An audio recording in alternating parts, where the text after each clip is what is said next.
Rigveda Samhita, the call to battle. The sixth mandala carries a martial vigor, calling upon Indra for victory and protection in conflict. He is addressed as the warrior's patron, the one who ensures triumph when facing enemies. Indra is the Vritrahan, the breaker of resistance who shatters fortresses on behalf of those who invoke him. Agni also serves a vital role here, linking the battlefield to the ritual order and serving as a witness to the offerings made. These hymns are practical and urgent, focusing on the divine support required to hold ground and prevail. Action in the midst of conflict is seen as an extension of the sacred order. Rigveda ಸಂಹಿತ ಮಹರ್ಷಿ ಭರದ್ವಾಜರ ದಿವ್ಯಶಕ್ತಿ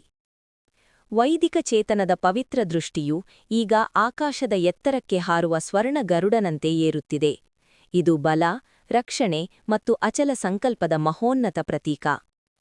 ನಾವು ಈಗ ಮಹರ್ಷಿ ಭರದ್ವಾಜರ ದಿವ್ಯ ಮಂಡಲವನ್ನು ಪ್ರವೇಶಿಸುತ್ತಿದ್ದೇವೆ.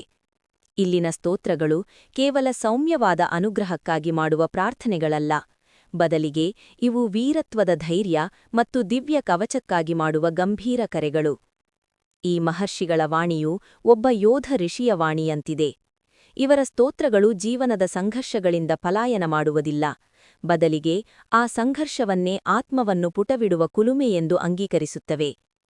ಮಹರ್ಷಿ ಭರದ್ವಾಜರು ಮರುತ್ಗಳನ್ನು ಕೇವಲ ಪ್ರಕೃತಿಯ ಅಸ್ತವ್ಯಸ್ತ ಶಕ್ತಿಗಳಾಗಿ ನೋಡದೆ ಶಿಸ್ತಿನಿಂದ ಕೂಡಿದ ದಿವ್ಯ ಮಿತ್ರರೆಂದು ಆಹ್ವಾನಿಸುತ್ತಾರೆ.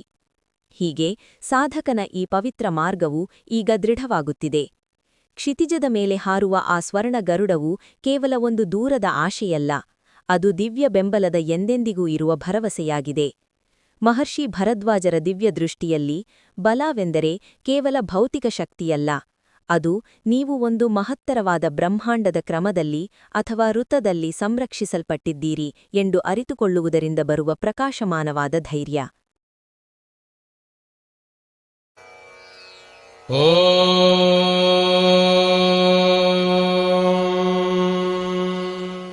ಶ್ರೀಗುರುಭ್ಯೋ ನಮಃ. ಹರಿಃ ಓಂ. ವಂಶ್ಯತೆ ಪ್ರಥಮೋ ಬಲೋತಾಸ್ಯ ಧಿಯೋ ಅಭಬೋಧಸ್ಮಹೋತಾ ತ್ವಂ ಧೀಂ ಮೃಡನ್ನ ಗರುಡೋದ್ದುಷ್ಟರೇ ದುಸಹೋ ವಿಶ್ವಸ್ಮೈ ಸಹ ಸೇಸಹಧ್ಯೈ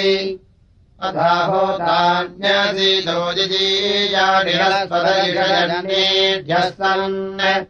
ತಂ ದ್ವಾರಃ ಪ್ರಥಮಂ ದೇವಯಂತೋ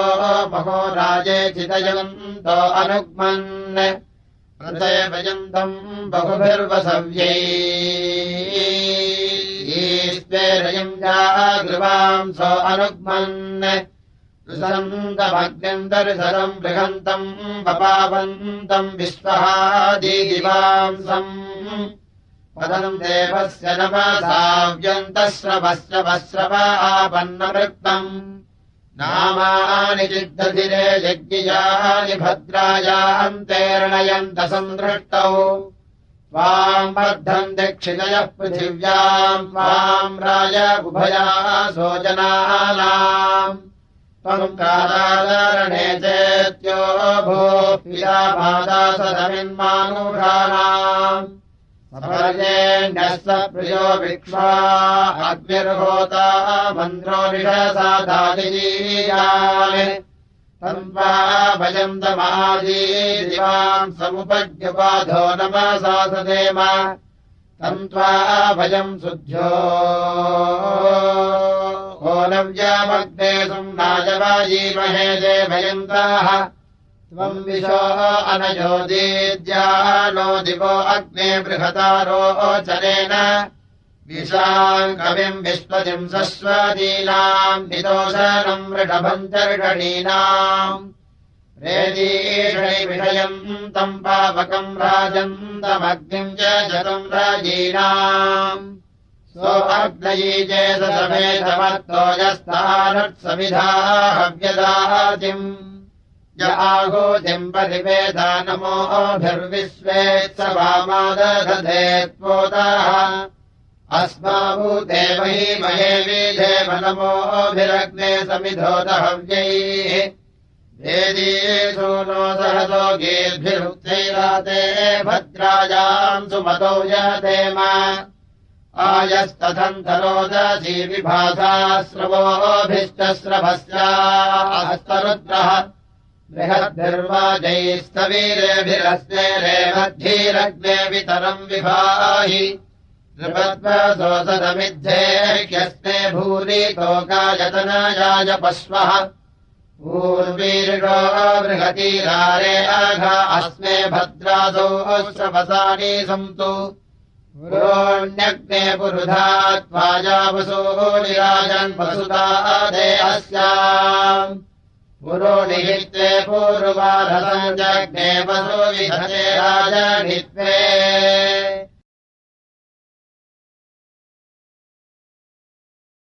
त्वम् हि क्षयितपद्यसोऽग्ने मित्रो न पद्यसे त्वम् विदर्शने स्रवोऽवसो पुष्टिनि न वक्ष्यसि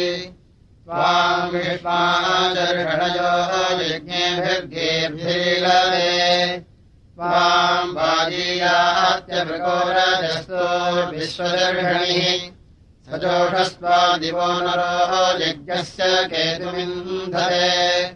यद्धस्य मानुषो जनः सुम्नायुर्जुह्वे अध्वरे हृदयस्ते सुदानवेधिवामनतः स्वसमदे भूतिषवृहतो दिवो दिवोऽमोदरति समिधायस्ताहुजिम् निशीयम् मत्योनसते वजानन्तम् सपुष्यभिक्षयामकेलसायुषम् त्वेषस्ते धूमर्ण्वलिविषणम् शुक्रादतः सूरोषयिद्युता त्वम् कृपावापकरोचसे अधाहि भिक्ष्वीड्योऽसि प्रियो नादितिः रन्वः पुरी वजूर्यः सूरन्नत्र जयाय्याः कृत्वा हि द्रोणे अज्जसेऽग्ने वाजीनकृत्याः परिज्ञेव स्वधागयोत्यो नह्वार्यः शिशुः त्वम् याचिदाने पशुर्निर्वसे धामाहयत्ते अजरवना वृश्चन्ति शिक्वसः वेढिह्यध्वरीरावणगेहोदाने विशाम् समृद्धो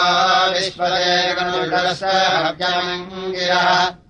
अच्छानो मित्रमहो देवदेवानग्ने वोजस्सु पतिम् रोदस्योः वीः स्वस्तिम् सुक्षयम् दिवोन्वेन् विषो अम्भाम् सिदुरितातरे मतवापसादरेम अग्ने सक्षेणृतवारितेजा पुरुज्योतिर्नसते देवयुष्टे यन्त्वम् मित्रेण वरुणः सजोषादे पपासित्यज सामत्तमम्भाः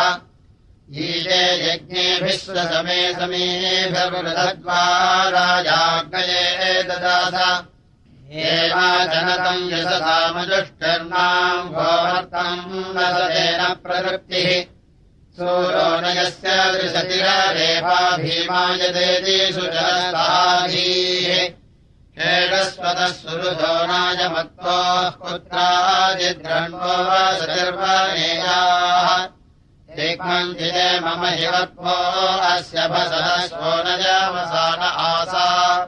विजेहमानः परसुर्न जिह्वान् नृभिर्मद्रावयति दारुदक्षते स इदस्ते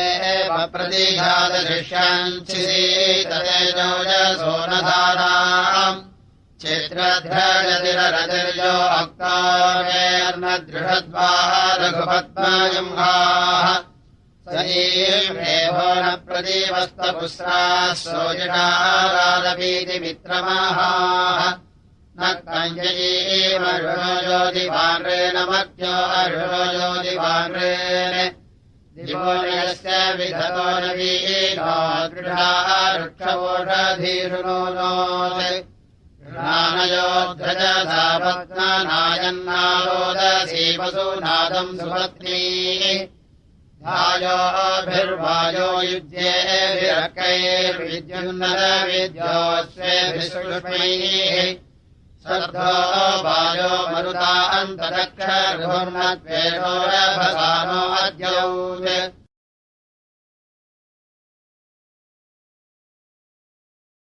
यथा धर्मणो देवता यज्ञेभिः सोनो सहसो गजासि एवानो अद्य स मनस मानानुसन्नग्नवशतो यक्षिदेवान् स नो विभावा चक्षनिर्नवस्तो रग्निर्मन्दारवेद्यश्च नोदात् विश्वायुर्यो अमृतो मर्त्येषु षड्भुद्भूतदीशर्जातवेदाः यावो न यस्य पनयन्त्यभ्वम्भासाम् दिवस्ते सूर्यो न शुक्रः विययिनोत्यजरः पावकोऽस्नस्य चिच्छिस्मसत्पूर्व्याणि भक्महितो न अस्यद्मसद्वा चक्रे अग्निर्जरुणाद्मान्नम् सत्पन्नवोर्जसनवोर्जम् धारादेव जेरभृगेक्षेष्यन्तः निदिक्तियो वा रणमन्नमत्ति वायुर्नराष्ट्रस्ते त्यक्तून् दुर्यामयस्त आदिशामरादीरत्यो नः कृतः पयतः परिकृत् आसूर्यो न भानुमद्भिरग्नैरग्ने तदन्तरोदसी विभासा चित्रो न यत्परितमाम् शक्तः सोऽजिहापत्मन्नौषिजो न दीयन् त्वाम् हि मन्त्रमर्कशोकैव ब्रह्महे महेन श्रोक्ष्यग्ने इन्द्रम् नत्वादवसा देवता वायुम् प्रीणन्ति राजसारुदमाः नूनो अग्ने मृगेभिः स्वस्ति वेषीराजः पथिभिः पर्षिंहाः तासूरिभ्यो गणते रासि सुम्नम् वदेव ततैमाश्वीराः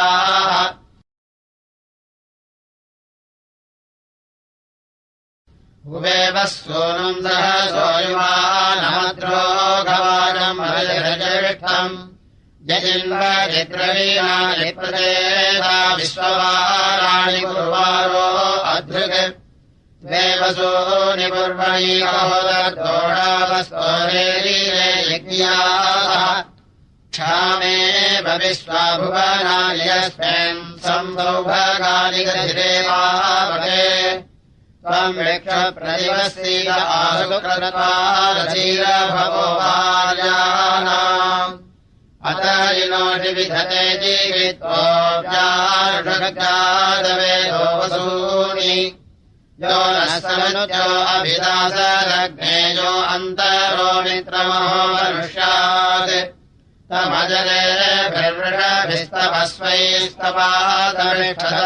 तमजरेभिर्वृषभिस्तवस्वैस्तपादमिष्ठतपसारवस्वान् यस्ते यज्ञेन समिधाय उक्थैरर्केभिः सूनो सहसो ददासत्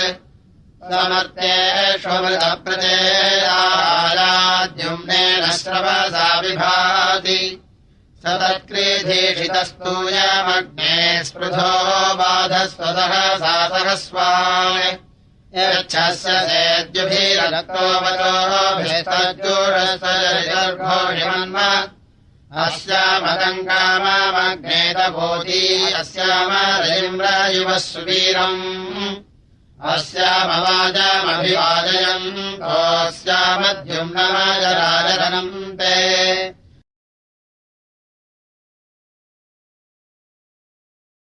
प्रणव्यसाधरतः सूनुमच्छा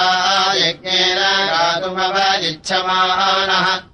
वृष्टद्वनम् कृष्णयाममृषन्तम् वीतिहोतारम् दिव्यम् जीगाति सस्वीतानस्तरम् यतूरोजनस्था अजरेभिर्नानदद्भिर्जविष्टः यः पावकः पूर्वतमः पुरूणि पृथोऽन्यग्निरनुजाति पर्वन् विते विश्वग्वातजूतासो अग्ने भामादस्सुते सुतयस्तरन्ति विम्रक्षासो दिव्यानवग्भावना वरन्ति दृढतारुजन्ताः ये ते शुक्रासस्सु च यस्सु चिष्माक्षामवदन्ति विषीदासो अश्वाः अथ भ्रमस्तपुर्विजाविभातिघातयमानो अधिशानुभृते अथ जिह्वापावती प्रवृष्टा घोषयुधो नासरिसृजाना सूरस्येव प्रसीदिः क्षातिरग्ने दुर्वक्तुर्भीमो जयते वनाहि आभारुणापार्थिवानि त्रयांसि महस्तोदस्य धृषतादसन्ध सपाशस्वापभयादगोभिस्मृतो वरुष्यान्मरुषोदयोर्वा सचित्रचित्रम् चितयम् तमस्मे चित्रक्षत्रचित्रतमम् वयोधाम् चन्द्रम् रजिम्बूर्वीरम् बृहन्तम् चन्द्राभिर्गृणते यूवस्व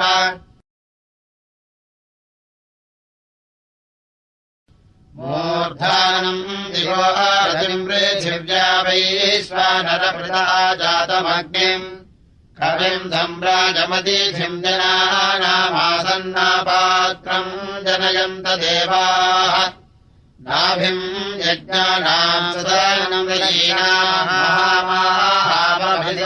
वदन्त वैश्वानरम् गच्छ मध्वराणाम् यज्ञस्य केतुम् जनयन्त देवाः त्वद्विप्रो जायते वाज्यग्ने त्वद्वीरासो अभिमादिषाः वैश्वानरत्वमस्मासु धेवसूनिराजनम् स्पृहयायानि त्वाम् विश्वे अमृतजायमानम् शिशुम् न देवा अभिसन्नावन्ते तवक्रतोभिरमृतत्वमायजनैश्वानरयत्पित्रोरजीदेः वैश्वानरतपदानि व्रतानि महान्यग्नेन गिरादधर्ष यज्जायमानः पित्रोर्वसेविन्दः केतुम् वयुमेष्वह्नाम् वैश्वानरः सविमेतानि चक्षसासानो निदिवो अमृतस्य केतुना तस्येतु विश्वाभुवनाधिमूर्धनि वजायि वरुणवः सप्तविसृहाः वियोरजाम् समीमेत सुक्रतुर्वैश्वानरो विदिवो रोचनाकविः परियो विश्वाभुवनानि वप्रसेदब्धो गोपा अमृतस्य रक्षिता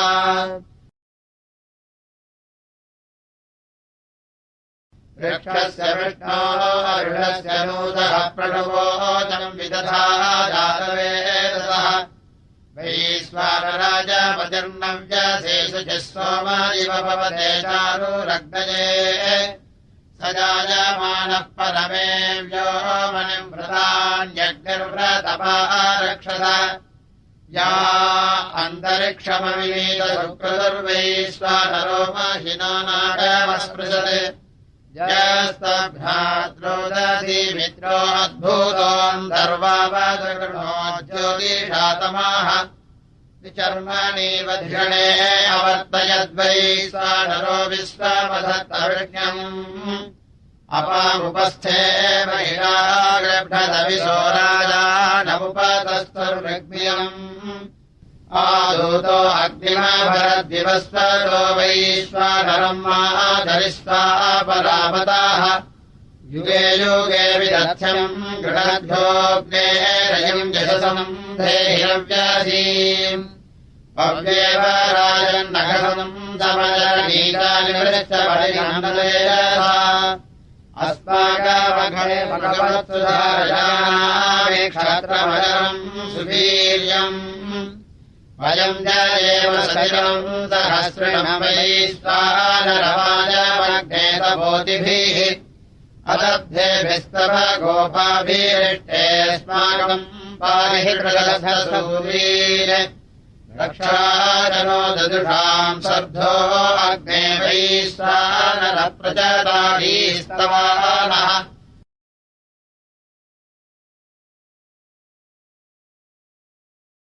अहश्च कृष्णमहरर्जुनम् च विवर्ते धेरजीवेद्याभिः वैश्वानरो जायमानो न राजावादिरज्योतिषाग्निस्तमांसि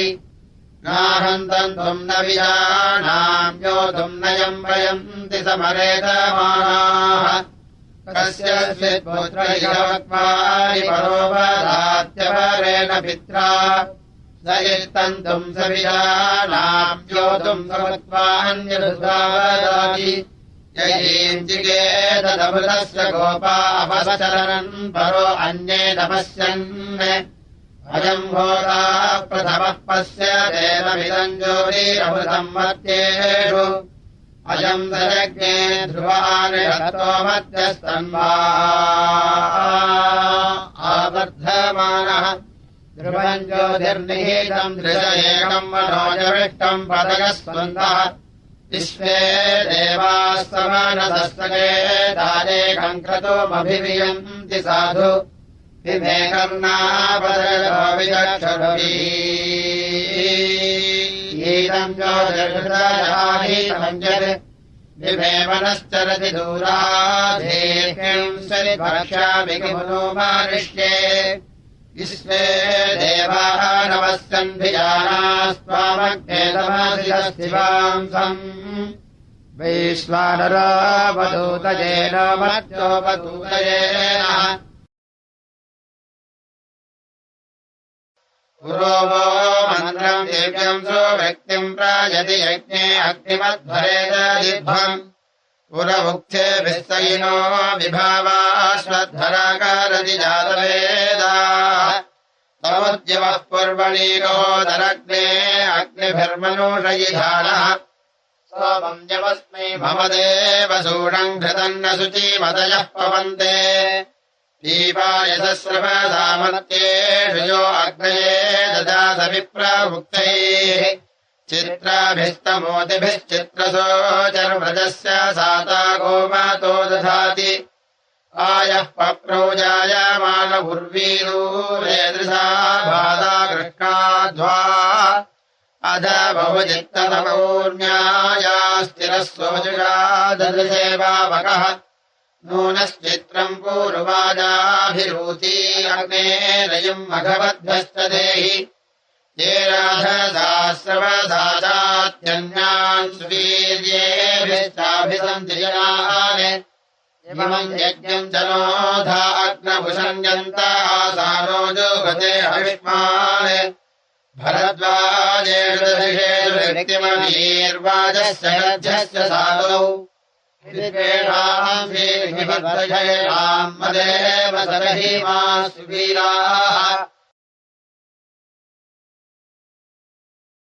यजस्वोदर्शितो यजीयानग्ने बाधो मरुतान्न प्रयुक्ति आनो मित्रावरुणानासत्याद्यावाहोत्राय पृथिवीवृत्याः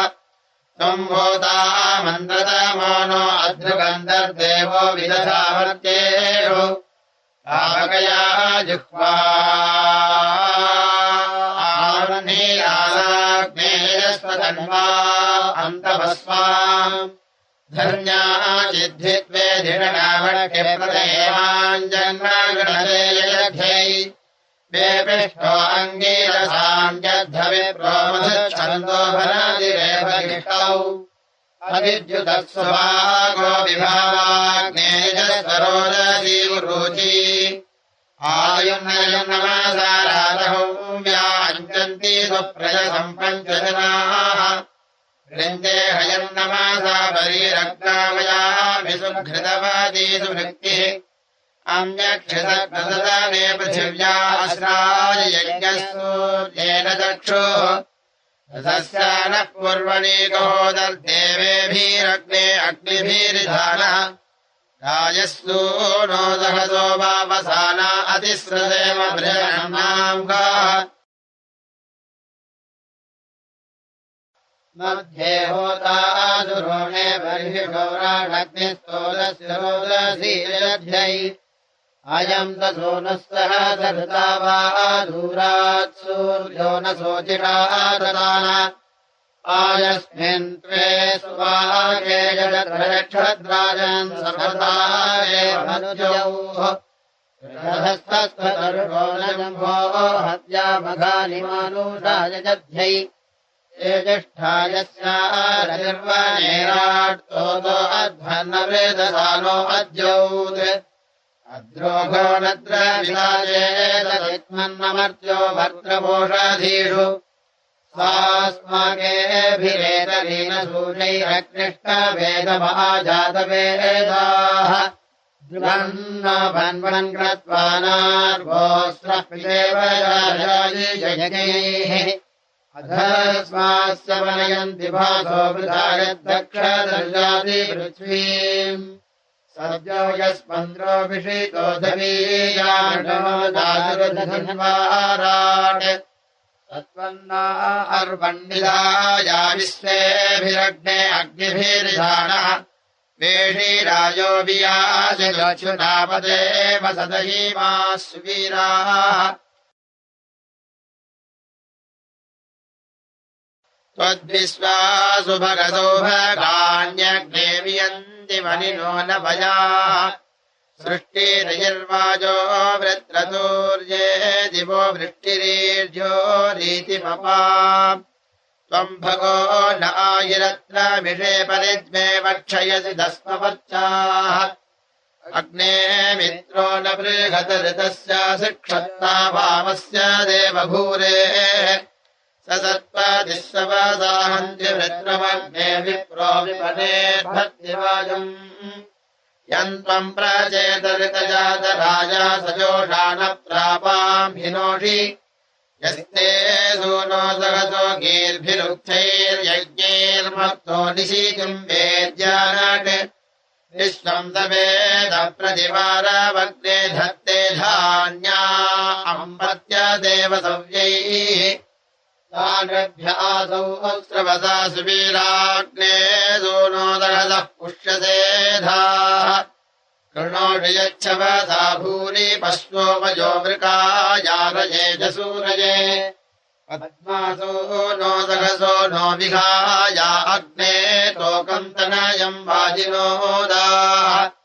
विश्वाभिर्गेर्भिरभिभूर्तिमस्याम् मदेम सदहीमाः सुवीराः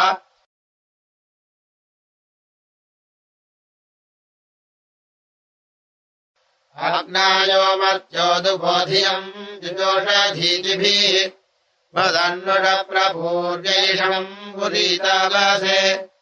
अग्निरिद्धिप्रहेता अग्निर्वेधस्तमर्षिः अग्निम् होतारमीलते यज्ञेषु मनुषोऽभिषाः नाराह्या अग्नेवसे स्पर्धम् ते रायो अर्यः पूर्वन्तो दस्यु मायवो व्रतैः सीक्षन्तो अव्रतम्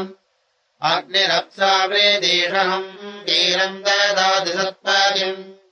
यस्यत्र सन्दिशवसस्तम् दक्षितत्र वोभिया अग्निर्हि विद्मनानितो देवो मर्तमुरुष्यति सखावायस्य वृतो रियर्वाजेष्वृतः अच्छानो मित्रमहो देवदेवानग्ने वोचस्सु पतिम् रोदस्योः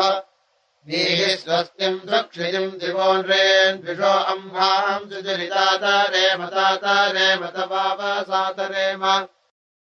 इममूषुको अदीधिमुषद्बुधम् विश्वासाम् विसाम् पदीवृञ्जसे गिरा वेदेद्दिवो जनुषा कच्चिदासु चिर्जोक्तिदग्निगर्भो यदच्यूतम् मित्रम् नयम् सुधीतम् भृगवो दधर्वनस्पता वीर्यमूर्ध्वसोजिषम् सत्त्वम् सुप्रीतो वीरहम् ये अद्भुतप्रशस्तिभिर्महयसे दिवे दिवे सत्त्वम् दक्षस्य वृको वृथे भूरल्यः परस्यान्तरस्य तरुषः राजसूनो सहसो मर्त्येष्वाचर्यक्षवीदहम् व्यायसप्रथो भरद्वाजाय सप्रथाः विदानम् वो अतिथिम् स्वर्णरमग्निम् गोदारम् मनोषस्वध्वरम् विप्रन्नद्युक्षवाचसम् सुवृत्तिभिर्व्यवाहमरतिम् देववृञ्जसे पावकजायश्चिदयम् जागृभाक्षामन्नृज उषसो न भानुनाः तूर्वन्नया मन्नेतस्य नोरणायो घृणेन तदृढानो अजराः अग्निमग्निम् वः समिधादुवस्य प्रियम् प्रियम् वो अतिथिम् गृणीषुणि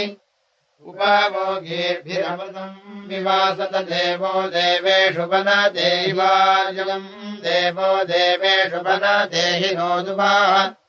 समिद्धमग्निम् समिधा गिराग्रेणे शुचिम् पावकम् पुरो अध्वरे ध्रुवम् विप्रम्भोदारम् पुरुवारमद्रुहम् कविम् सुम्नैरीमहे जातवेदसम् दूतमग्ने अमृतम् युगे युगे अव्यवाहम् दधिरे पायुमीर्यम् देवासश्च मृत्तासश्च जाग्रेव्यम् विभम् विश्वतिम् नमसानिषेदिरे विभूरन्नग्न उभया अनुव्रता दूतो देवानाम् रजसी समीयते यत्ते सुमतिमावृणीमहेधस्मानस्त्रिवरूथः शिवो भव तम् सुप्रतीकम् सुदृशम् स्वन्तमविद्वांसमुविदुष्टारम् सपेम स यक्षद्विश्वावयुनानि विद्वान्महाव्यमग्निमृतेषु वोचत् अवग्ने वा श्रुतसंविवर्णयस्तानकवजे सूरधीतिम् यज्ञस्य वानिशीतिम् मोदीतिम् वातमित्रेण क्षिशवसोदराय त्वमग्ने मनुष्यतो निपाहि त्वमूनः सहतावन्नमद्यात् सन्त्वाध्वस्मन्मदभ्येदुपाधः संरयस्त्रीगयाय्यः सहस्री अग्निर्होता गृहपतिः स राजा विश्वा वेदजनीमा जातवेदाः देवानामुदयो मर्त्यानाम् यजिष्ठः स प्रयजतामृता वा आग्नेयदद्य विशो अध्वरस्य होदः पावाकसो चेवेष्त्वम् हि यज्वा ऋताय जासिमयिनापि यद्भूर्हव्यावाहय विष्ठजाते अद्य अभिप्रजाम् सुधीता निरीक्षो नित्वा दधीतरोदसी यजध्यै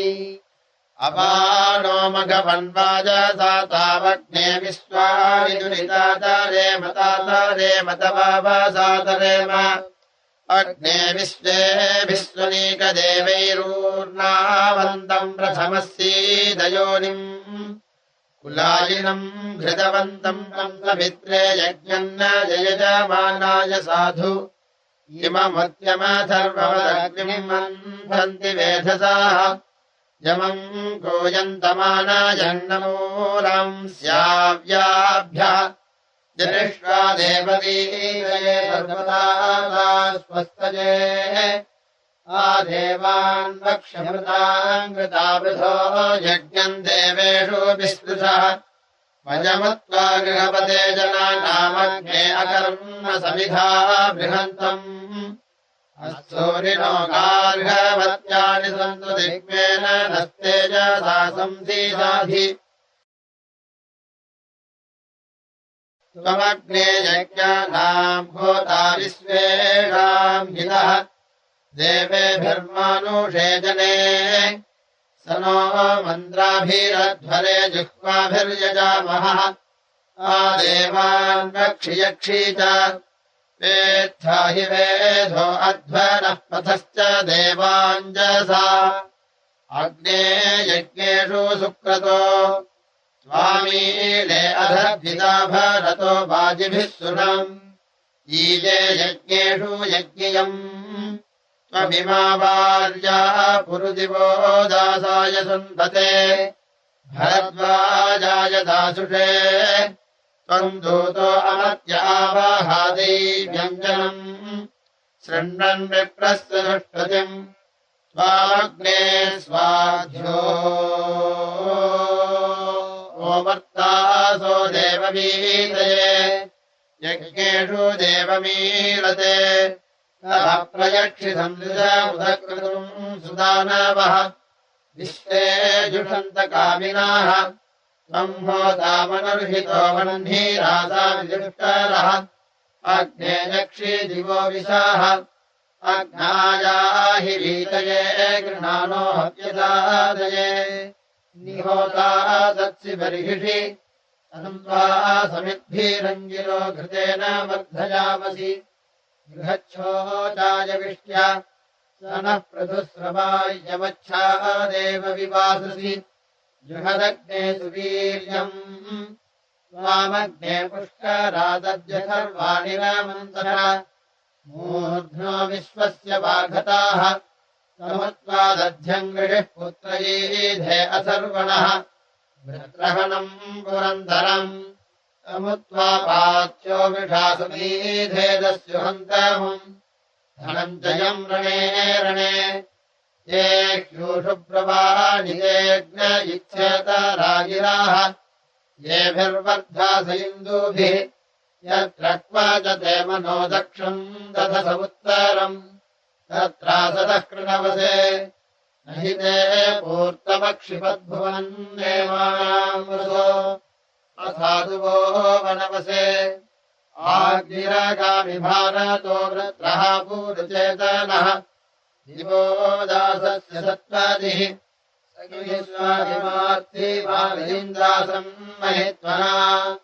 अन्नन्नपातो अस्त्रेतः सः प्रत्नमन्नवीयसाग्नेर्जुम्नेन संयता बृहद्दन्तभारुणा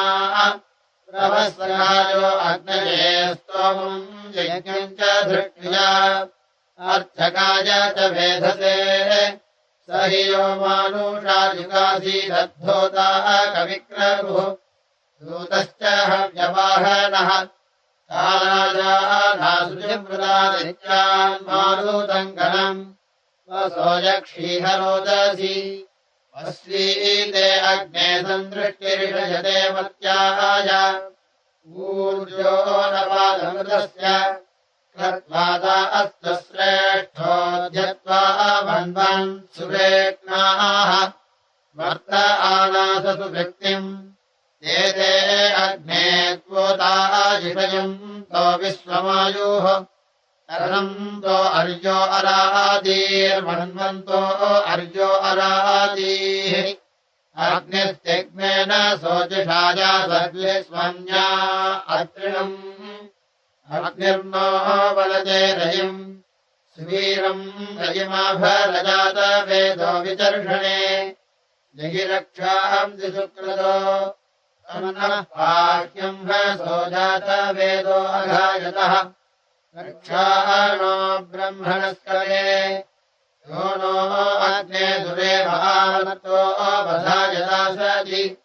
तस्मान्नः पाह्यम् घसः त्वम् तम् देव जिह्वजा परिबाधस्व दुष्कृतम् मर्तो यो नो जिघांसति भरद्वाजाय सप्रथः शर्म यच्छसहन्त्या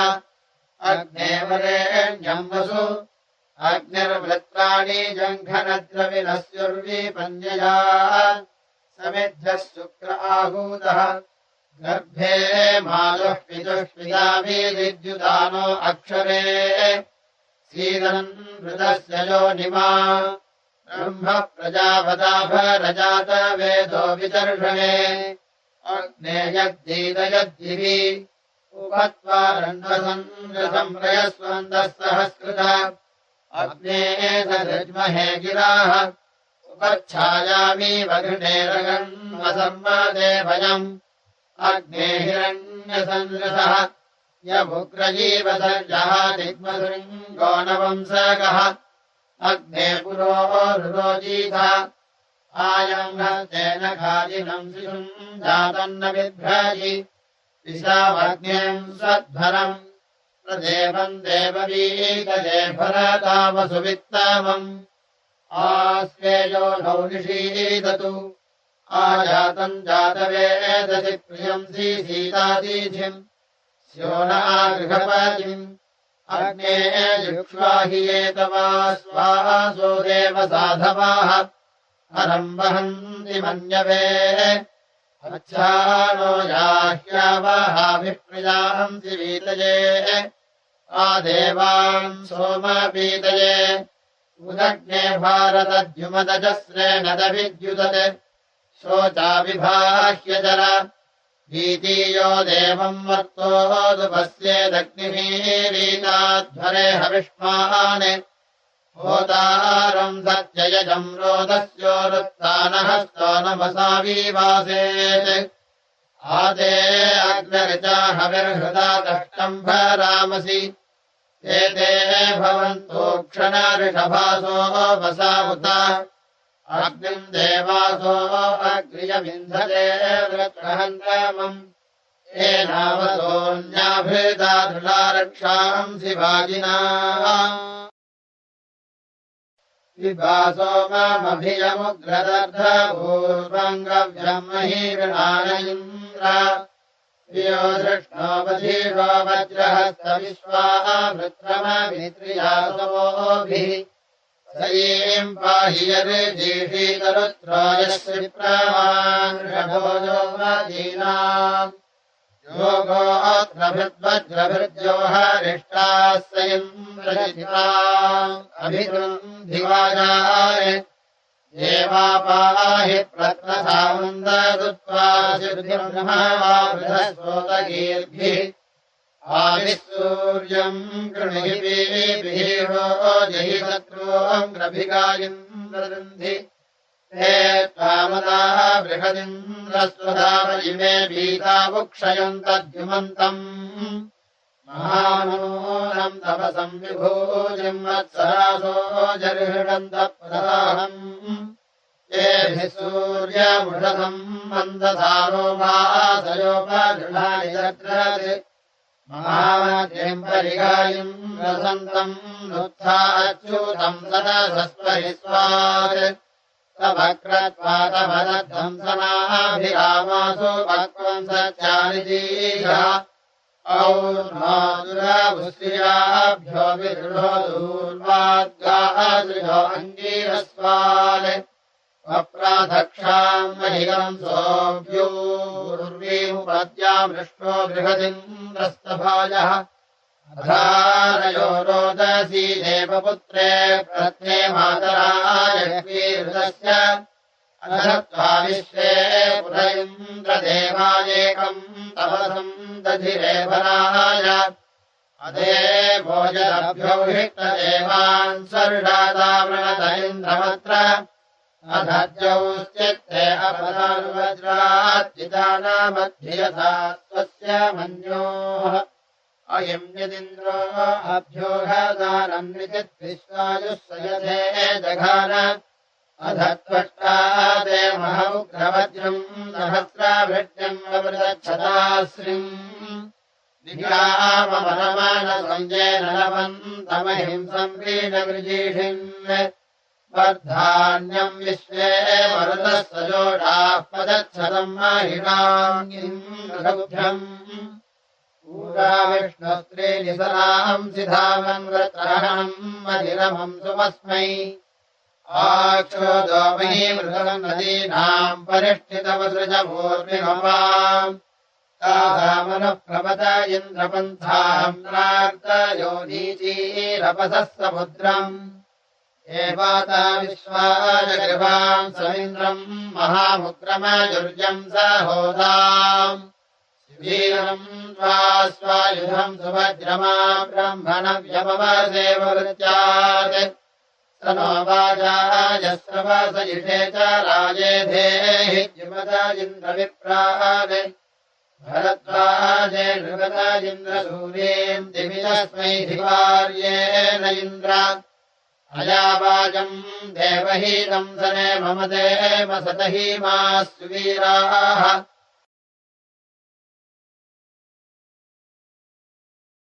समुष्टुभिजो अभिभूत्यो यावन्मन्नवादः पुरुहूत इन्द्राः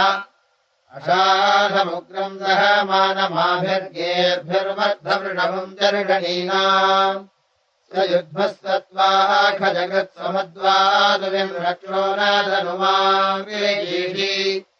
बृहद्रेणुच्चवनो मानुषीणामेकः कृष्टीनाम भवत्सहावाः त्वम् हनुत्यतमायोतस्योऽन्रेकः कृष्टीरवनोरार्याय अस्ति स्विन्वीर्या अन्तत्त इन्द्रणस्वीधस्थितदृदुधा विवोचः स जिद्भिदेतु विजातस्य मन्येदहस्रहिष्टदुरधसुरस्य उग्रमुग्रस्य तमसस्तभीजो रध्रस्य रध्रतुरो बभूव तन्नः प्रत्रम् सख्यमस्तु जुष्मे यच्छावदद्भिर्बलमङ्गीरोभिः अन्नच्युतच्युतस्मेघयन्तभृणाः पुरो विदुरो अस्य विश्वाः स हि जीविर्हव्यो अस्त्युग्रयीशानकर्म हरिव्रतसूर्ये सतोकसाः तातनये स वज्रीवीरन्तसाय्यो अभवत्समत्सु समज्मनाजनी ममानुषाणाममत्येन नाम्नातिप्रसस्रे सद्युम्नेन ससवसोतराजास वीर्येण कृतमः समोकाः स यो न मुहेन विशोचनो भूत्सुमन्तु नामासु मूलिम् धुनिम् च नृणक्तिप्रम् सम्भारम् दुष्टमिन्द्रः पुरान् चौत्नाय स यथा जनूचित् उदावतात्पक्षसापन्यसा जवत्रहत्या जरथमिन्द्रतिष्ठ ध्येष्टवज्रम् रत्ता दक्षिणत्राभिप्रमन्दपुरत्रमायाः अग्निर्न दुष्कम्बनमिन्द्रहेतीरक्षो निरक्षसनिर्न भीमा गम्भीरया ऋष्वयायोरुरोजाध्वालयद्विदिता सम्भयच्च आसहस्रम् पतिभिरिन्द्रराजानुविद्युम्नतु विवाजेभिरर्वाक् याहितो नो सहसो यस्य नोचितते वयीशे पुरुहूतयोतोः प्रतो विद्युम्नस्य वीरस्य घृष्वेर्दिवो रप्से महिमा पृथिव्याः नास्य शत्रुर्न प्रतिमानमस्ति न प्रतिष्ठिः पूर्वायस्य सख्योः करते अद्याकरणम् कृतम् भूत्वत्संयतायुवाजिधिक्वमस्मै पुरो सहस्राणि शीषा अभिक्षामुत्तूर्वयानम् त्रिशतानि नेथ अधत्वाहिग्ने अध देवदेवावधन् विश्वे कवितामङ्कवीनाम् करोयत्तवरीवो बाधिताय दिवेजनाय तन्वे गृणानः अनद्या वा पृथिवी तत्तवोजो मत्याजिहत इन्द्रदेवाः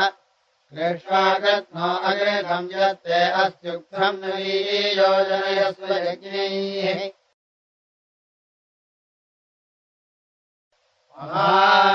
इन्द्रो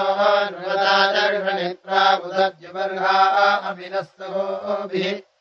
अस्मद्रग्वा वृधे वीर्यायो नः पृथः सुकृतः कर्तृभिर्भूत् इन्द्रमेव धिषणाः सातयेधा बृहन्त विश्वमजमयुवानम् अढाहेण सपसासु शुभांसम् सद्यश्चिद्यो वा वृधे असामि पृथुकरस्मा बहुलागभस्तीरस्मध्या अस्संमीमेहिस्रवांसि यूथेव पश्वः पशुपादमूना अस्माकिन्द्राभ्यावृत्स्वायौ तम् महेन्द्रम् सतिनामस्य साकैरिह नूनम् वा जयन्तो हुवेम यथा जित्पूर्वे जरितार आसुरनेद्या अरिष्टाः धृतव्रतोधनताः सोमवृद्धस्य हि वामस्य वसूनः पुरुक्षुः सञ्जग्निरेवत्या आरायो अस्मान् समुद्रेण सिन्धवो जातमानाः समिष्ठम् नाभरसूरसमवोजिष्ठमोजो अभिभूतमुग्रम् विश्वाद्युम्ना वृष्ण्यामानूषाणामस्मभ्यम् दाहरिवो मादयध्यैः यस्ते मदप्रतनागारवृद्धयन्द्रतम् नाभरसूषुवांसम् येन लोकस्य तनयस्य धातोमम् श्रीमहि जिगीवाम् तस्तोताः आनो भरवृषणम् दुष्णामिन्द्रधनस्पृतम् सुषुवांसम् सुदक्षम् येन वंसामग्रनादुदत्रोऽन्तभोतिभिरुदजामीन् आते सुष्मो वृषभयेतु पश्चादोत्तराधराधा पुरस्तात् आविश्वतो अभिसमेत्वर्वा इन्द्रद्युम्नम् स्वर्वद्धेह्यस्मे विभवत्त इन्द्रकृतमाभिरूजीवम् धीमहि वामम् श्रोमदेभिः ईक्षेयुरस्य उभयस्य राजन्धारत्नम् महि स्थूरम् बृहन्तम् मरुत्तम् तम् वृषभम् वा वृधानमकवारिम् दिव्यम् धातमिन्द्रम् विश्वासाहमवसे नूतनायोग्रम् सहोदाविहतम् भूवेम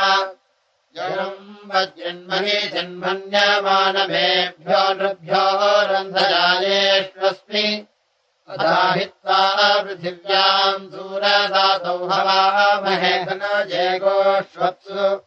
वयम् येभिः पूर्वभूतसख्यैः सत्रोरुत्तरयिष्याम गृहन्तो वृत्राण्यभयानि शूरराजामदेव बृहदात्पूताः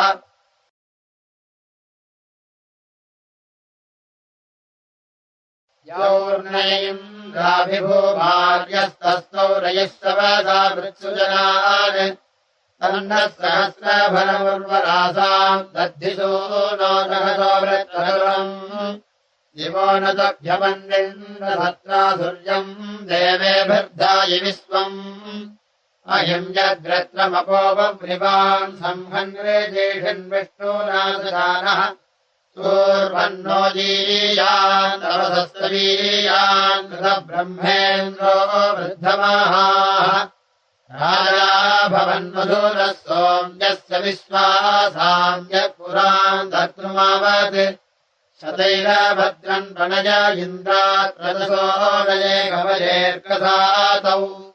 वधैः सुष्णस्यानुरस्य मायाः पित्को नारीरेचीत्यञ्जन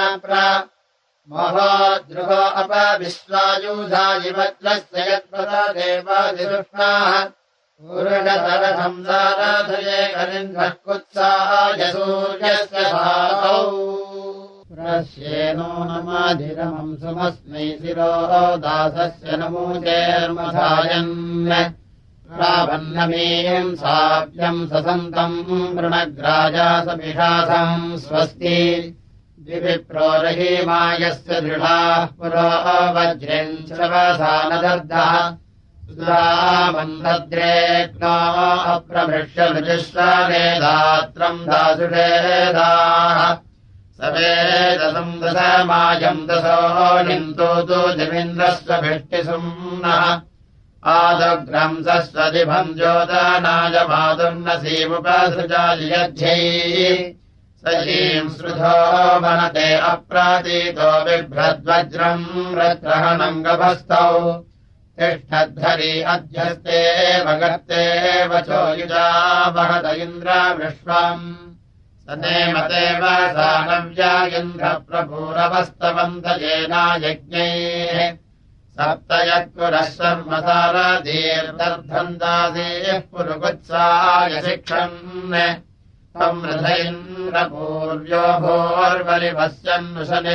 काव्याय परानववास्त्वमनुदेयम् महे मित्रेण दाधस्वन्नपातम् त्वन्धुनीरिन्द्रधुनीमदेर्णोरपः स्रवन्तीः प्रयत्समुद्रमदीसूरपर्षि पादया दुर्वसंयगुम् स्वस्ति तव हत्यरिन्द्रविश्वमायौ सहस्रौधस्त्वौधुनीचुपूरीयाघशिष्वभिर्दीदयदिग्दुभ्यम् सोमेभिः सन्दन्दभीतिरत्नभृजः पथ्या अर्कैः इमावत्त्वा पुरुतमस्य कारो रहव्यम् वीरहव्याहवन्ते धियो रथेष्टाभजरम् नवीयो रयर्विभूतिरीयते वचस्या तमश्चुनयिन्द्रम् यो विदानो गिर्वाहसङ्गेर्भिर्यज्ञवृद्धम् यस्य दिवमतिमह्ना पृथिव्याः पूर्वमायस्य रिरिचैमहित्वम् सयितमो वयुनम् ददन्वत्सूर्येण वयुनवच्चकार कदा देवर्ता अमृतस्य धामे यक्षन्तो न मीनन्ति स्वधावः यस्ता चकार सगुहस्विन्द्रः कमाजनम् चरति कासु भिक्षु कस्ते यज्ञो मनसे संवरायको अर्क इन्द्रकथमः होता इदाहि देवे वीषतः पुराजा प्रज्ञात आसु पूर्वकृत्सखायः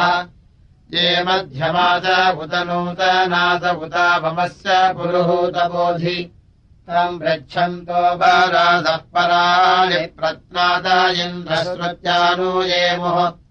अर्चामसि वीरब्रह्मवाहो या देव विद्मता त्वा महान्तम् अभित्वा पाजो रक्षसो विदस्थे महीयज्ञानमभिदत्सु तिष्ठ तव प्रत्रेण युज्येन सख्या वज्रेण दृष्टो अपदानूदस्व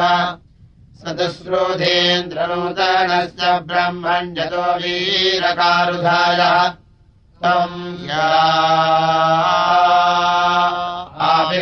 आविप्यदिवीन्द्रीणाम् सस्वद्बभूथ सुखभजेष्टौ रोदये वरुणम् मित्रमिन्द्रम् मरुतः कृष्णावासेनो अद्य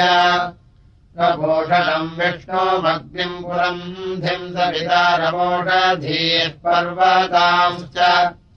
इमवुत्वा पुरुषागप्रयज्यो जरितारो अभ्यर्च्यन्त्यर्कैः श्रुधीहमभूभतो भूवानो नत्वा वाङ्न्यो आवृतत्वदस्ति नो महावाचमुपयाहि विद्वान् विश्वेभिः सूनो सहसो यजत्रैः ये अग्निजिह्वारे दशाप आसुर्ये मनुम् चक्रुरुपरन्दसाय स नो बोधिपुरजेता सुकेषु तदुर्गेषु पथिकृद्विदानः ये अश्रमासपुरभोपगिष्ठास्तेभिर्न इन्द्राभिवक्षिवागम्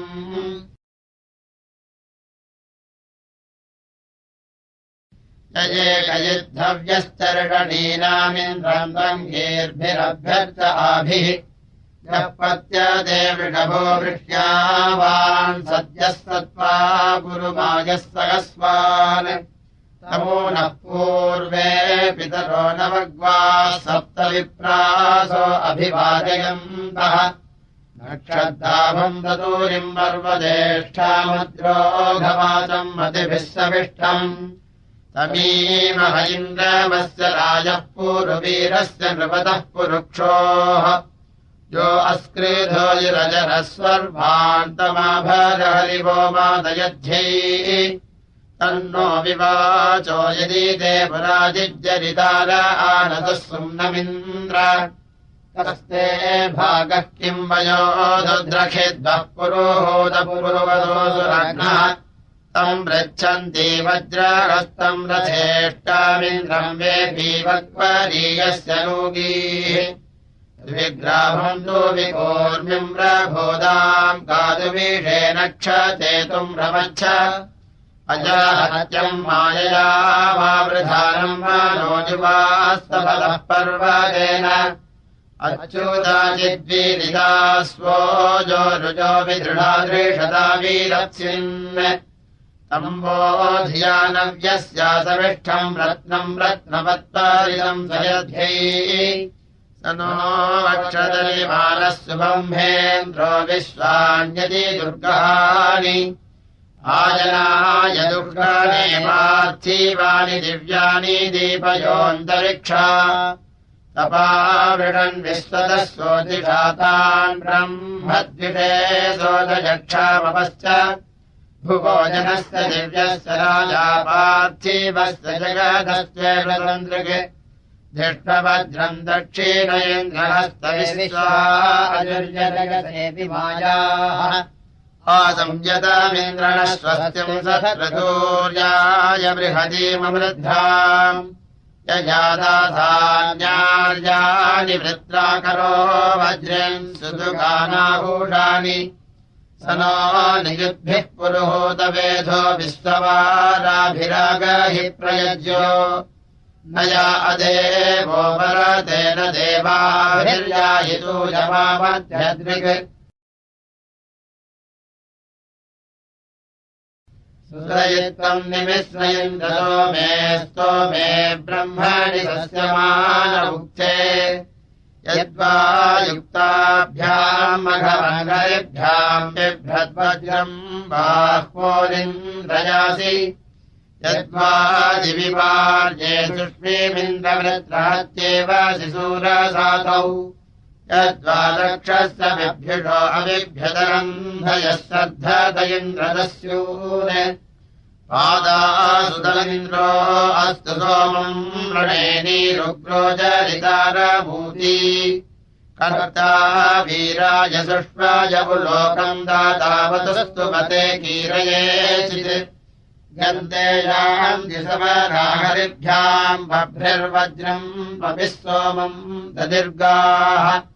कर्ता वीरम् नर्यम् सर्ववीरम् श्रोताहवम् कृणतस्तोमवाहाः अस्मै वयम् यद्भावान तद्विवेश्वयन्द्राययो नः प्रदिवो अपस्तः सुते सोमेस्तुमसि संसदुक्थेन्द्राय ब्रह्मवर्धनम् यथा सत् ब्रह्माणि च गृहे वर्धनानि तावत्त इन्द्रमतिभिर्विविष्मः सुते सोमे सुतपाः सन्तमानिरान्द्याक्रिया स्वमक्षणानि यज्ञैः स नो बोधिपुरोला सम्भ्रानः पिबातु सोमङ्गोरुजीकमिन्द्र येदम् बर्हिर्यजमानस्य सीदोरम् गृहीत्वा जतभूलोकम् समन्दस्वाह्यनिजोषमुग्रप्रत्वा जिज्ञासा जिमे अश्रुवन्तु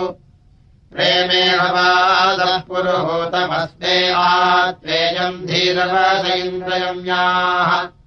संवत्सकायः संयथा सुतेषु सोमेभिरीम् प्रणता भोजमिन्द्रम् कुपेत्तस्मा असदिनो भराजनदृष्टिमिन्द्रो वसे मृधाति ये वेदिन्द्रस्तुते अस्ताभि सोमे भरद्वाजे रक्षयतिन्मघोनाः असद्यथा जनित्र उदसूरीरिन्द्रो राजो विश्ववारस्य दाता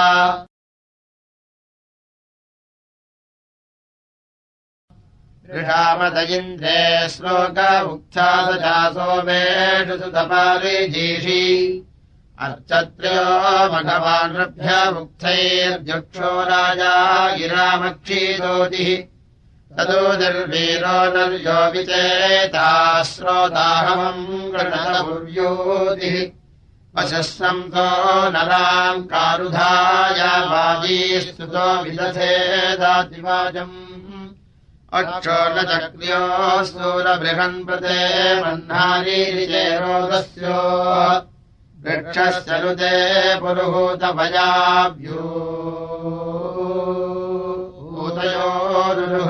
पुरुहूतभयाभ्यूतयोरुरुहरिन्द्रपूर्वीः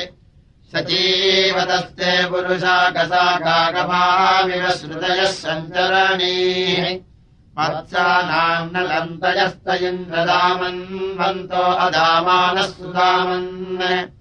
अन्यदर्वरमन्यदुष्वोसश्च सन्मुहूराचक्रीन्द्राः मित्रो नो अत्र वरुणश्च पूषार्योपसश्च पर्येतास्ति चित्तदापो न पर्वतस्य वृक्षा दुःखेभिरिन्द्रालयन्त यज्ञैः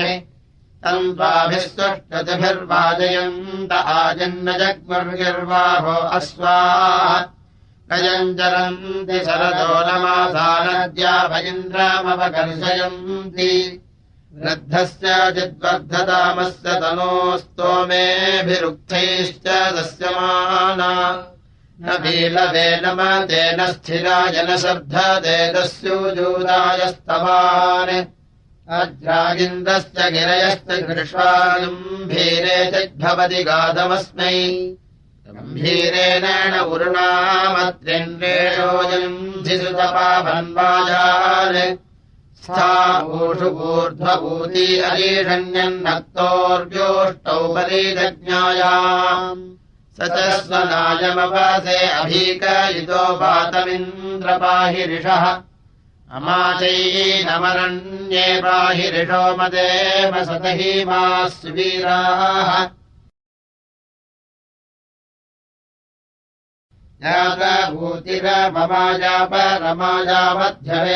जातभूतिरममाजापरमाजामध्यवेन्द्रसुष्मिन्नस्ति ताभिरूढुवृत्रहत्ये वीर्नयेभिर्जवादैर्महान्न उग्र आभिस्पृथोऽभिसतीररीषण्यन्न मित्रस्य व्यथया मन्यमिन्द्र आभिर्विश्वाभिर्जो विषूचीरार्याय विशोपदारीर्दासीः इन्द्रजामय उत जेजामयोर्वाचीनासो मनुषो युयुज्रे त्वमेणाम् मिथुरासवांसि जहि वृष्ण्यानि कृणिः पराचः शूरो वासूरम् वनते शरीरैस्तनूरुजातरूषिय कृण्वैते तोके भागोषतनये च सत्सु विक्रन्दसी उर्वरा सुप्रवैते न हि त्वा शूरो न दुरो न धृष्टर्नत्वा योधो मन्यमानो युयोध इन्द्रनकिष्वा प्रत्यस्तेषाम् विश्वा जातान्यभ्यसितानि समत्यत उभयोर्ब्रह्ममयोर्यदि वेधसः समिधेहवन्ते नृत्रे वा महो नृपतिक्षये वाव्यचस्वन्ता यदि विदन्तसैते अधस्मागोचर्षणजो यदे जालिन्द्रत्रातो दभवावरूता अस्माकासो ये नृतमासो अर्य इन्द्रसूरयो दधिरे पुरोनाः अनुदेदायि मह इन्द्रियाय सत्रा देवि स्वमनो वृत्रहत्ये अनक्षत्रमनसहो यजत्रेन्द्रदेवेभिरनुते नृषक्ये ये मानस्पृधः समाजा समत्स्विन्द्ररारन्धिमीधतीरदेवीः विद्यामवस्तोरवसा गृणन्तो भरद्वाजा उदत इन्द्रनूनम् स्मृधीरा इन्द्रह्वयामसित्वा महोवाजस्य सातौ वा वृषाणाः संयद्विसोऽयम् दसूरसाता उग्रन्नो वःपाध्ये अहन्दाः त्वाम् वाजीहवते वाजिनेयो महोवाजस्य गध्यस्य सातौ त्वमाम् रत्रेष्मिन् दधत्वरिम् तरुत्रम् त्वाम् चष्टे मुष्टिहा गोषु युध्यन् त्वम् कविम् चोदयोर्कसादौ त्वम् कृष्णम् दासुषे वक् त्वम् शिरो अमर्मणः पराहननदिग्वाजसंस्यम् करिष्यन् त्वम् रथम् प्रभारो योधमृष्णमावो युध्यम् तम् वृषभम् दसद्युम् त्वम् दुग्रम् वेदस वेदचाहन् त्वम् तुजिम् गृणन्तमिन्द्रदूतोः त्वम् तदुःखमिन्द्रबर्हणाकप्रयच्छता सहस्रासूरदर्शि अवगिरेर्दासम् संवारम् हन्त्राभोदिवो दासम् चित्राभिरूति तम् श्रद्धाभिर्मन्दसारः सोमैर्दभीत ये च मूर्यमिन्द्रशिष्वप् त्वम् रजिम् पिठीनसेदसस्यम् शाक्यम् सहस्रासच्चासाहन् अहम् चलदत्सूरिभिरानस्याम् तपद्याय इन्द्रसुम्नमोजाः त्वया यत्स्तवन्ते सधवीरवीरास्त्रिवरूथेन नहूडादविष्ट वयन्ते अस्यामिन्द्रद्युम्नहूतौ यस्याममयिनः प्रेष्ठाः प्रातर्धनिः क्षत्रश्रीरस्तु श्रेष्ठो घने वृत्राणाम् सनयेधनानाम् किमस्य मदे किम् वस्य पीताविन्द्रः किमस्य सख्ये चकार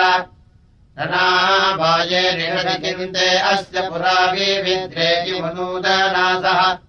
सदस्य मदे सद्वस्य पीताविन्द्रः सदस्य सख्ये चकार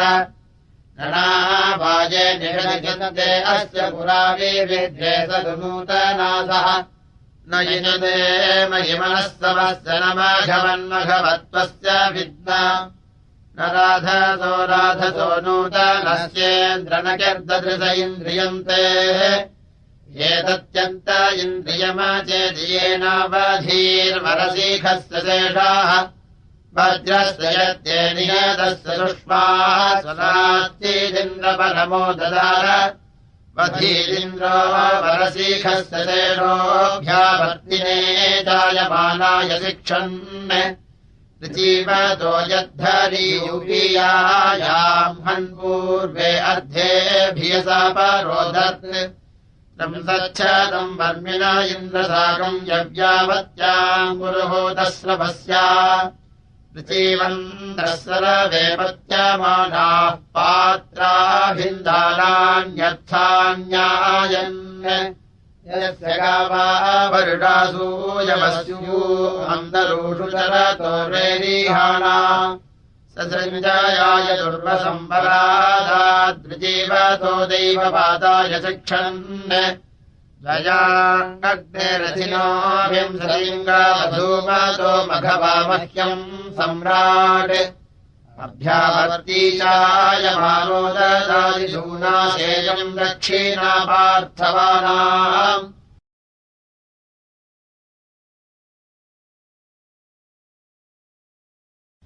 आगावो अग्मन्नुतभद्रमक्रांसीयन्तु गोष्ठेरणयन्तोऽस्मे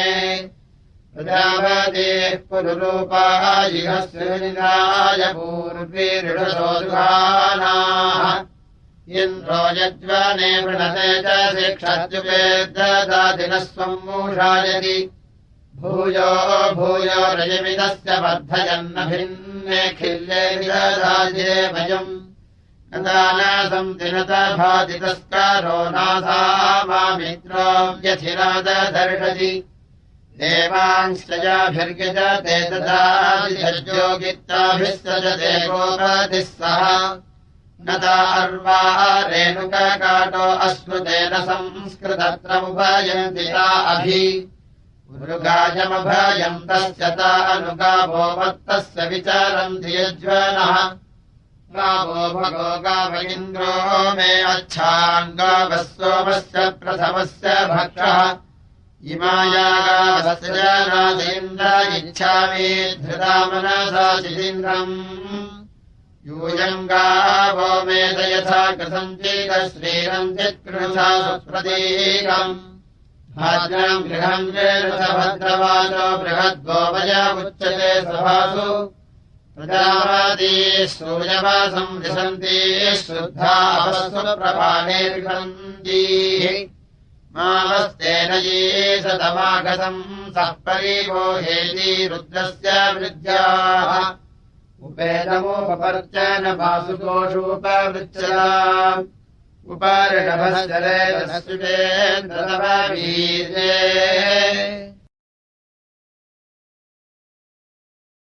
इन्द्रम् वोनरः सख्याय देवर्महो यन्तः सुमतये चकानाः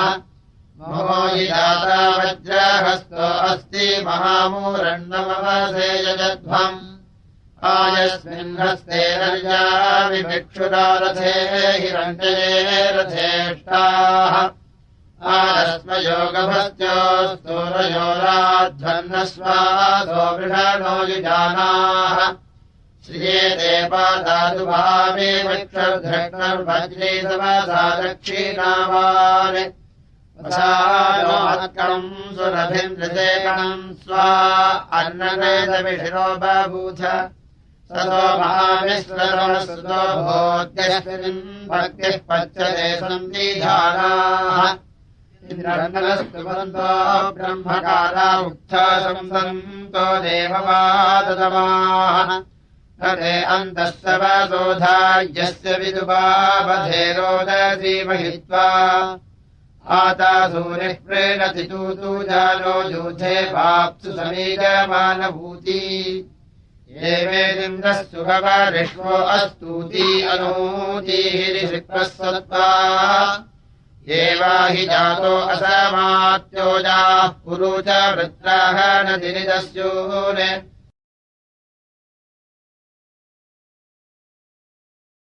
भूयित्वा वृधे वीरायम् एको अजुर्योदायते वसूनि प्ररीरिचे दिव इन्द्रः पृथिव्या अर्धमिदस्य प्रतिरोदसी उभे अधामन्ये बृहद सूर्यवस्ययानि साधारणकिरामीनाति दिवे दिवे सूर्यो दर्शतो भोद्विसत्त्वान्यर्भिया शुक्रतुर्धात् अद्याजिन्नचितपो नदीनाम् यदाभ्योरदो गातुमिन्द्र निपर्वता अध्वसतो नशे दस्त्वया दृढानि शुक्रतो रजांसि सत्यमित्यन्नत्वा वाङ्गन्यो अस्तीन्द्रदेवो नमत्योज्यायान् अरण्यम् परिजया नमन्नो वासृजो अपोच्छा समुद्रम् त्वमपो विदुरो विषोचीरिन्द्रदृढवारुजः पर्वतस्य राजा भवो जगदश्चर्षणीनाम् साकम् सूर्यम् जनयन्त्यामुषासम्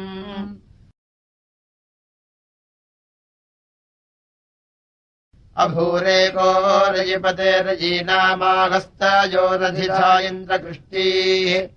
वितोके अच्युतनाये च सूरे वोचन्तचर्षणयो विवाचः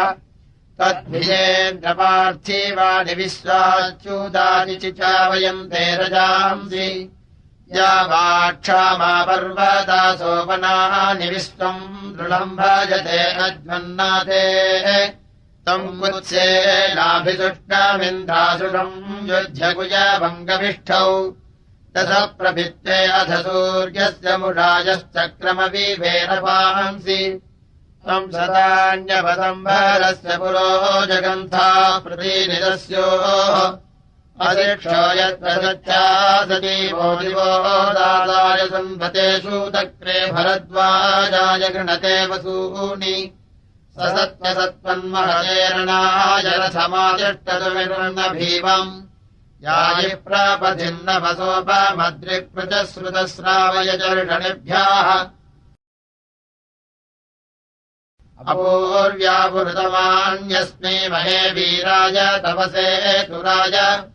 विरप्सिने वज्रुणे सन्तमानि वचाम् स्यासास्थवीराय दक्षम् समातरा सूर्येनाकवीनामवासयद्रुजदद्रिम् गृणानः स्वाधीभिर्विक्वभिर्वामसानवुदुस्वियानामसृजम् निदानम् सवन्नीभिर्विक्वभिर्गोषुतस्वन् विदज्ञोभिः पुरकृत्वा जिगाय पुनः पुरोहासखीभिः सखीयम् दृढारुरोजकविभिः कविः सन् सनीव्याभिर्जरिदारमच्छा महोवाजेभिर्महद्भिश्च सुष्मैः गुरुवीराभिर्वृषभक्षितीनामागिर्वणः सुविदाय प्रजाहि सदर्गेण सवसा तक्तो अत्तीरप इन्द्रो दक्षिणतस्तु राषान् इत्थादृजानानपावृदर्थम् दिवे दिवे विविशुरप्रभृश्यम्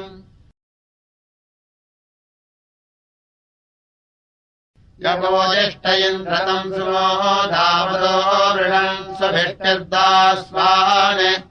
सोमस्यम्यो भनभस्वस्वो वृत्रा समत्सु सासह दमित्रान् त्वाम् हि इन्द्रवसे विवाचो हवन्ते चर्षणजः सूरसातौ त्वम् विप्रेभिर्विपणीन्द्रदायस्तोतवित्सनितावाजमन्वा त्वन्ताम् इन्द्रोभयाङ्गमित्रान् दासा वृत्राण्यार्या च सूर अधीर्मने वसुधीदेभिरः कैलासदर्शनान् प्रेतमा सत्त्वन्न इन्द्रागवाभिरोदीरथा विश्वायोरभिता वृधे भूः स्वर्गादायध्वयामदित्वा युध्यम् तो नेमधीता वृत्सुसूर नूनम् न इन्द्राभराजस्याभवावृणीक उतनो अभिष्टौ इच्छागणन्तो बहिरस्य सर्वम् दिविष्यामपार्ये गोषतमाः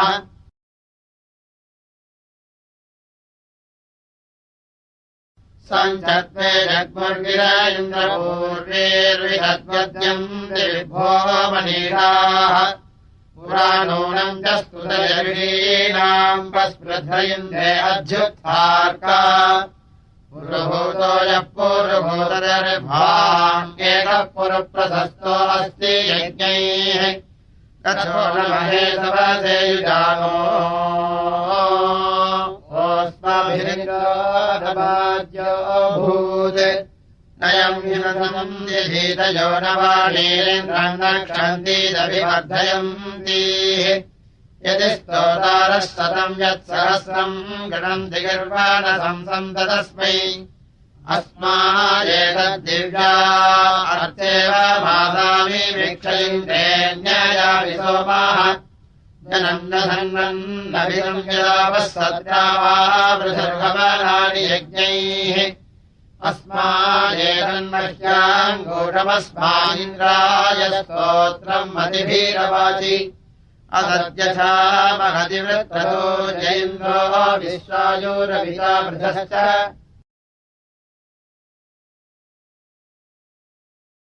कदा भुवन्नतक्षयाणि ब्रह्म कदा स्तोत्रे सहस्रपोष्यम् दाः कदा स्तोमम् राजोऽस्य राजा कदा धियः करशिवाजरत्नाः करिः स्वित्तदिन्द्रेन्द्रघन्द्रेन् वीरैर्वीरान्नीलया सेजयाजीन् वृथा दुगाधीजया शिवोष्वेन्द्रद्युम्नम् स्वर्मध्ये कर्ये स्वित्तदिन्द्रयज्जरित्रे विश्वत्सुब्रह्म गणवः सविष्टा कदा धियो नीतो युवासे कदा गोमघाहवनानि गच्छाः स गोमघाजरित्रे अश्वश्चन्द्रावाजस्रवसो अधीदेहि वृक्षाः पीपिहेषस्तु दुघामिन्द्रधेनुम् भरद्वाजेषु सुरुचोरुच्चाः तमानूनम् वृजनमन्यथा जिच्छूरो यच्छक्रविदुरो गृणीषे मानिरम् शुक्रदुघस्य धेनोराङ्गिरसान् ब्रह्मणा विप्रजिन्व सत्रामदाः सस्तव विश्वजनन्याः सत्रारायोधे पार्थिवासः सत्रावाजा नाम भवो विभक्ता यद्देवेषु धारयथा सुर्यम्